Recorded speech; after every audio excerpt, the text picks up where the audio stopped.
Good evening, everyone. Today was day 12, the final day of COP26 here in Glasgow. Now, negotiations are still ongoing, so we don't really have anything concrete that I can give you right now. But hopefully tomorrow or in the next coming days, we'll be able to see what commitments and agreements were negotiated, and we'll be able to keep a close eye on who is following through with their commitments that they made here at COP. It's a bit bittersweet that this is the last day. We've had a wonderful 2 weeks, but it has been a long 2 weeks. We've met some wonderful people, and I think I speak on behalf of everybody from CHEC. We were very honored and very privileged to represent the Commonwealth Human Ecology Council at COP26 this year. So you will see some of their reflections of the remaining delegation a bit later.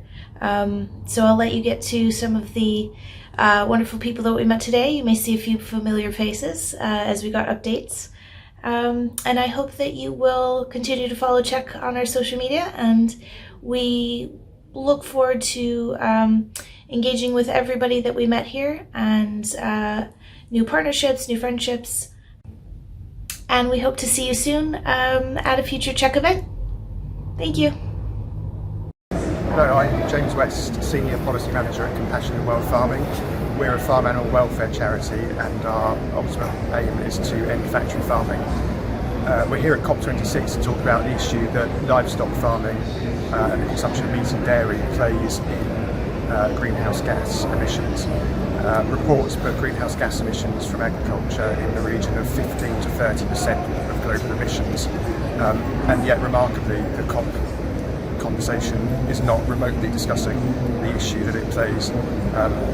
Obviously it's very hard to reach or to keep 1.5 degrees in reach if up to a third of the global greenhouse gas emissions are not being discussed as part of what needs to be done.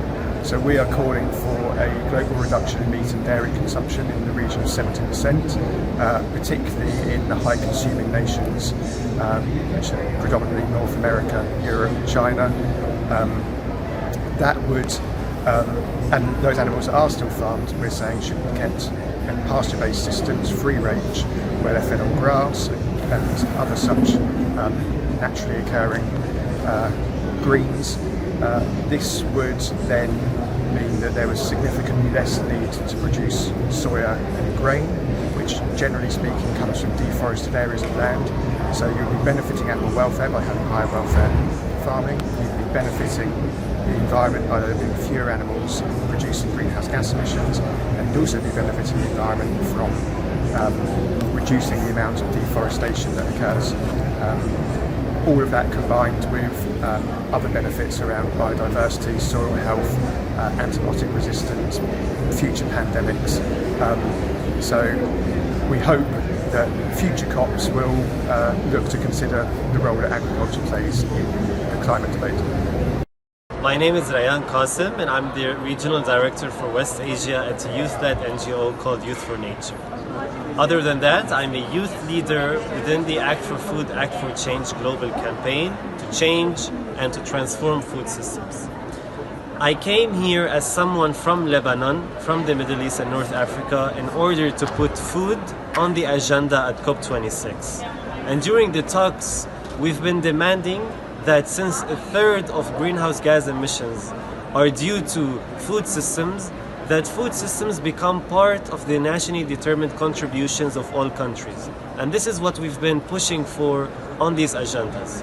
Although that, yes, the outcome of the summit didn't lead to food systems being put in the NDCs, but a lot of regional collaborations and global collaborations between NGOs have been formed in order to push the agenda of food at COP27 next year in Egypt. So, what did most of these discussions lead up to? Everybody has recognition now that we have been working in silos, that the intersection of nature, climate, biodiversity and food systems can no longer be discussed in silos. Everybody asked us about our opinions regarding that, and we said that the governance structure of the Food Systems Summit, of COP26 or all COPs, and COP15 for biodiversity is not working, that we work in silos. Other than that, as youth, we feel successful because we've been working for 1 year to finally release our global youth position statement on nature-based solutions, the first ever global consensus by youth on what they think nature-based solutions are. And it's mainly that they are against the policy narrative of nature-based solutions, co-option, offsetting, and greenwashing. Hi, my name is Kaluki from Mutuku. I'm the Africa Director at Youth for Nature, and it's been 2 weeks participating in the Conference of Youth and the COP26 here in Glasgow. And I think obviously we can see the centering of nature being a top focus here, and seeing nature-based solutions actually having a reflection on the text, and really seeing how we can engage and enhance ambitions around climate financing. So for me, I think it's a learning moment for me to be in this conference and seeing that young people, indigenous communities and nature being placed at the center of the text. But I think that is not enough. We need to focus more on how do we increase this ambition, how do we work with these communities in the roadmap to COP27, and how do we ensure that we actually enhance our potential as a people to negotiate for our countries and to place nature where it must belong. 2 weeks of COP, and this is the last day of COP26. Been proud and honored to be a member of the Commonwealth Human Ecology Council delegation, CHEC delegation. And we spoke to a lot of people here about what human ecology is and what the Commonwealth is doing. And we saw a mixture of emotions and responses. We saw resignation from some of the more supposedly accomplished government and academic people who've been doing this a lot of time, and a mixture of anger, frustration and hope from the young people, like the younger coalitions, the UNFCCC Young People's Front for Climate Change. And there's been cautious optimism. Obviously no details that have been provided yet in the report, and what we want to see next is to include all the UN Sustainable Development Goals and human ecology into any proposal, and also some data-oriented metrics to make sure every country and every corporation fulfills their promises that are made during COP26. Greetings from COP. Here we are, Glasgow, the very last day. And we thought we'd just sum up some of our thoughts and reflections so that we can share this with you now. As a CHEC delegate representing the Commonwealth Human Equality Council, it's been an absolute honor to be here. I've never been attending a COP before, and from the moment we arrived, just facing all the different people from different countries, the huge enormity of this event was a bit overwhelming, and it was we all worked together as a team to try and figure out where we would be and how we would report and cover this whole huge event. And I think as a team, for working with CHEC, we did extremely well. We were all over the conference, as you've seen from the wonderful photographs, the updates, the videos, and we all had this immediate response and action with what was happening and communicating with each other. And from this point of view, I think we just exceeded our expectations of what we could do as an organization and how we could present ourselves full force to all, in the face of all these other experts and NGOs and delegates from around the world. And from that, I think we should all be incredibly proud.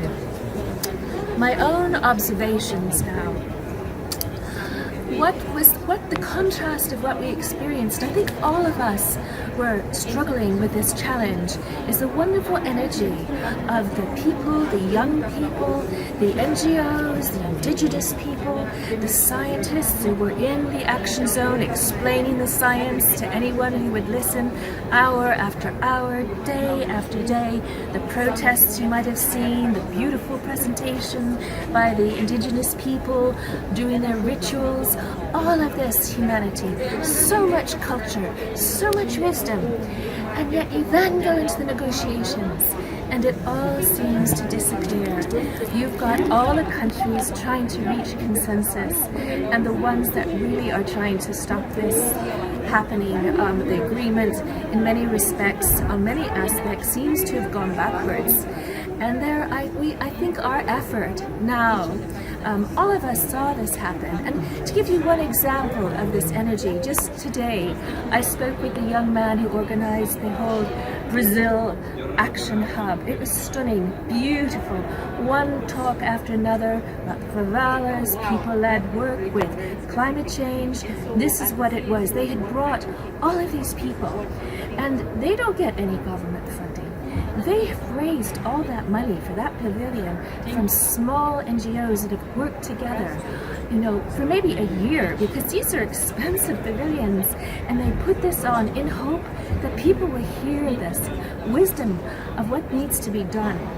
And I think what we have to think about, this is just one little example, because we all experienced many different events, so many aspects of what CHEC is doing, work we're doing. We met with people who shared our ideas, who wanted to contribute. We met so many people, but we have to now go home and think, where do we go from now? And what are our next steps? Because there's so much work to be done. And how do we best present and get our message and our action and our priorities and policy to make a difference? And I think that's going to take a lot of effort, but I'm pretty sure that we're able to come up with something, because we really have a much better handle now on what happens here at the COP. And I think that's about it for now. I'm sure there's going to be many more reflections, but I hope that gives you a sense of what we all experienced one way or another.